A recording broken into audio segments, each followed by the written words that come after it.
it's all that you dreamed it'd be.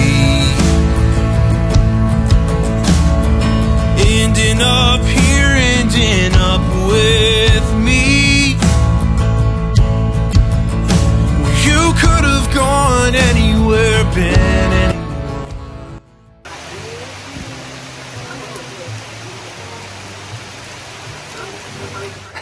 Hi guys, welcome back to Granite Gardens. My name is Tyler. I'm Melissa. And today we are at the Stivers.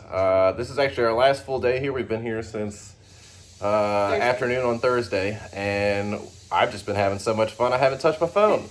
So we are going to cram one day's worth of a full video into this.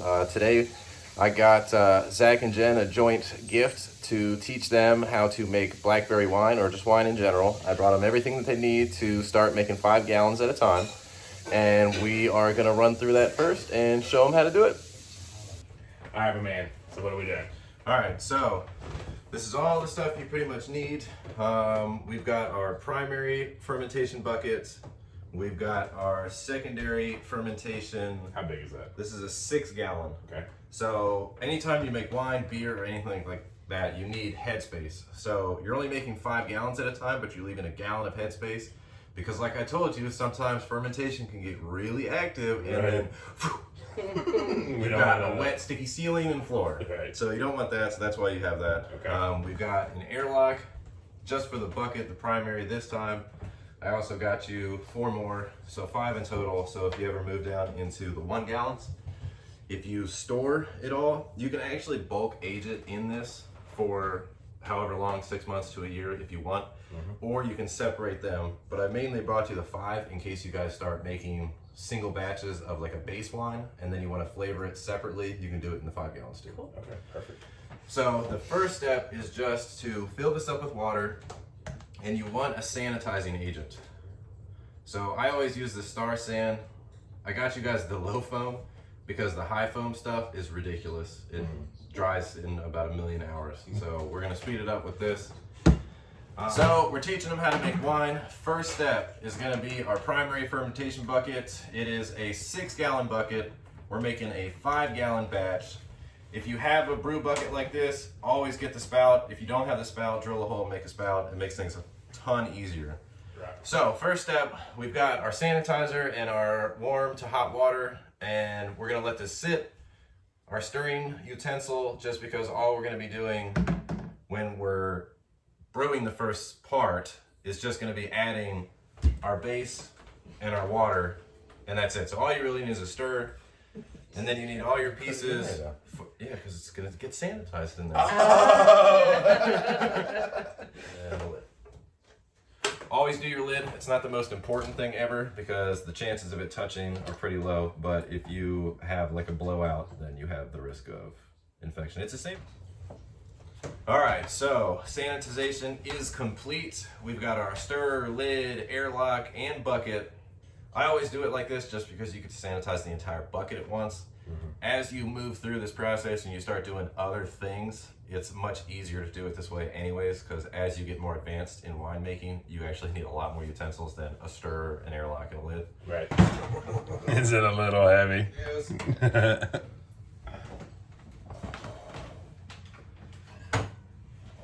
You ever drop one? No. That would suck. No, but his back will be hurting him too. No. No, it won't. Shut up.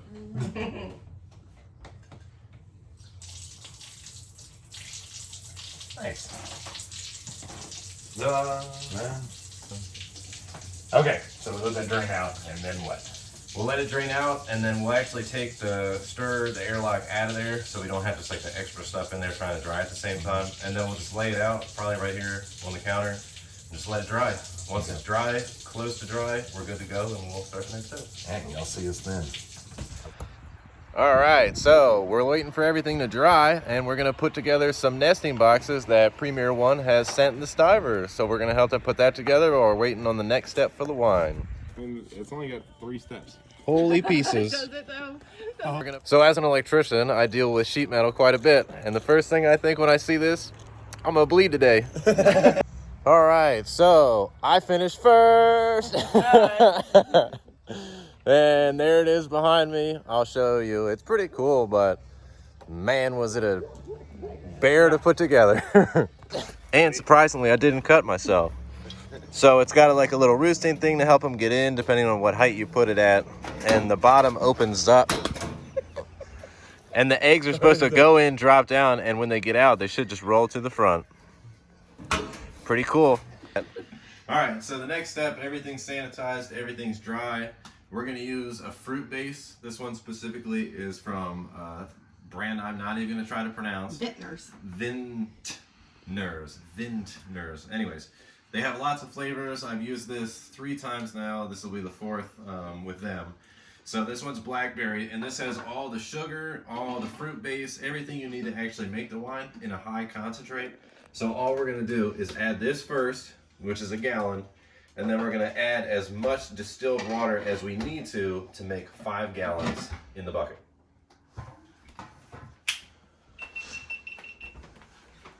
Ooh, purple. Ooh, that's pretty. Very syrupy. I guess that's what it is, right?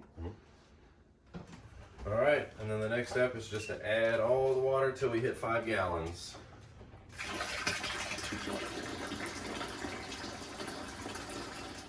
So we're just gonna stir it a little bit. It's already diluted just because you can't not have all this dilute. It's black. black in here. Oh, goody. Babe, you might want to grab that. Just put it on towel. Towel's already real. You sure? Yeah. And then for the time being, we're gonna put the lid on because we still have to pitch the yeast and everything. All right, so we don't want to get flies in here while we're waiting because we're gonna pitch the yeast next, but having this open even for a couple minutes is long enough for something to fly in there. Yep, see, there he is.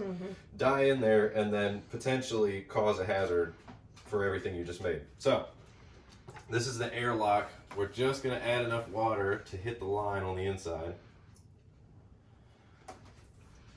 And then put the little cap on. The cap is just to make sure bugs don't get in there. And once we pitch the yeast in usually 24 to 48 hours, you'll see the fermentation process start, which will just be bubbles coming up. You'll see this thing, instead of sitting down on the bottom, it'll actually rise to the top. And the air coming in will fill the top of this and eventually come out through the square openings in the side, and you'll see the bubbles come out from under there. That's to make sure that no oxygen is getting in, no bugs are getting in or anything like that. So you're just separating this environment inside the bucket from anything else outside. Okay, so the next step is going to be actually getting the water to the right temperature so we can rehydrate the yeast. Once we do that, you'll see it kind of foam at the top. Once it does that, which usually is about 7 to 14 minutes depending on the type, which we'll take a look at. Then you just throw it in there, you give it one more last stir, and you're done. All right, so we've got it to about the temperature that we need. All you'll do is open it up and sprinkle it on the top.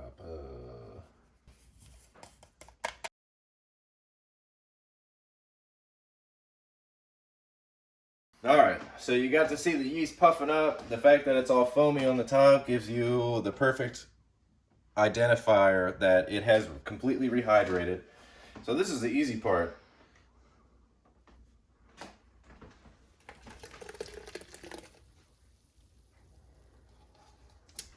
That's it. Get that in there, take your stir, and just give it a quick stir.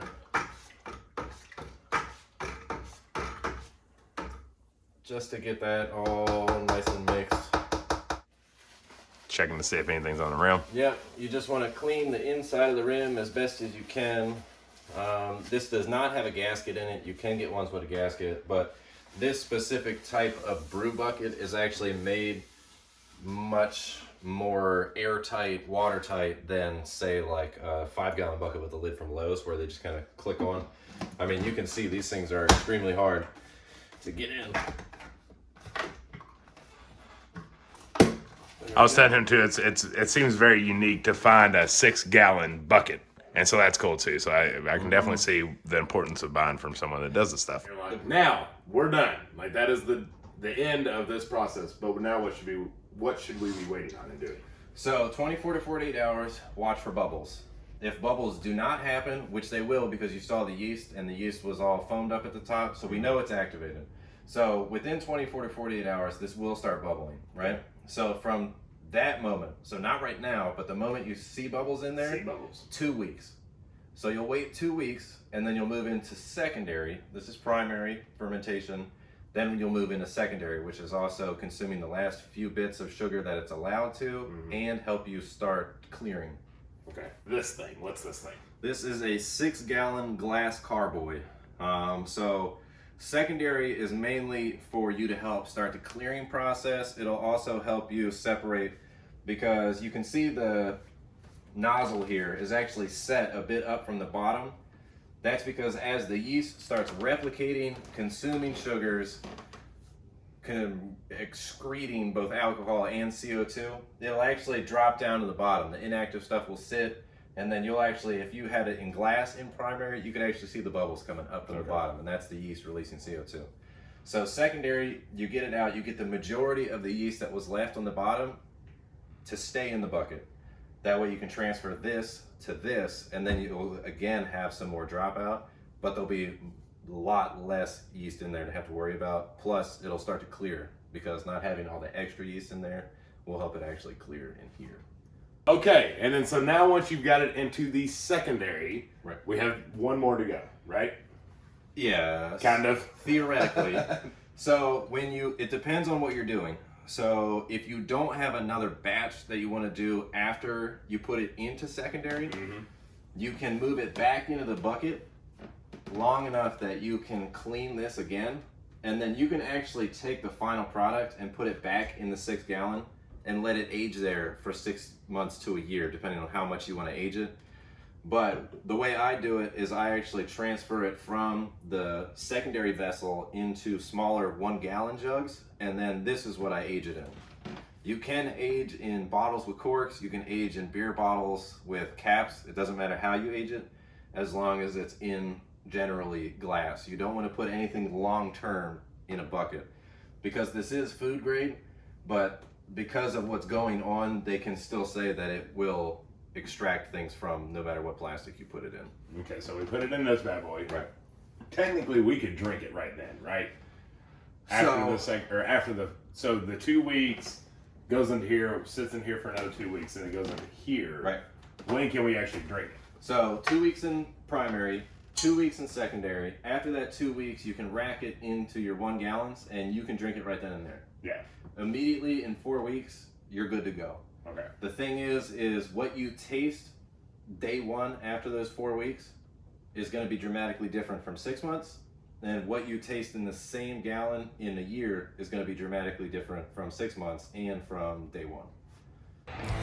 All right, so it's the last night. We're just going to hang out for the rest of the time that we have. We don't want to leave. So that's it for this video, but I do want to do something funny, right? Okay, so on the count of 3, we're going to say the one thing that we would have changed this weekend. All right, on the count of 3, all at the same time, we're all going to say we would have changed, all right? Okay. 1, 2, 3. More Nothing. pants. So, I ripped my pants not too long ago from about belt loop to, I think now it's about mid-thigh. So, as always, we love You did ours. thanks for watching. We look forward to sharing more with you soon. There we go. We love y'all. Until the next one. That was great.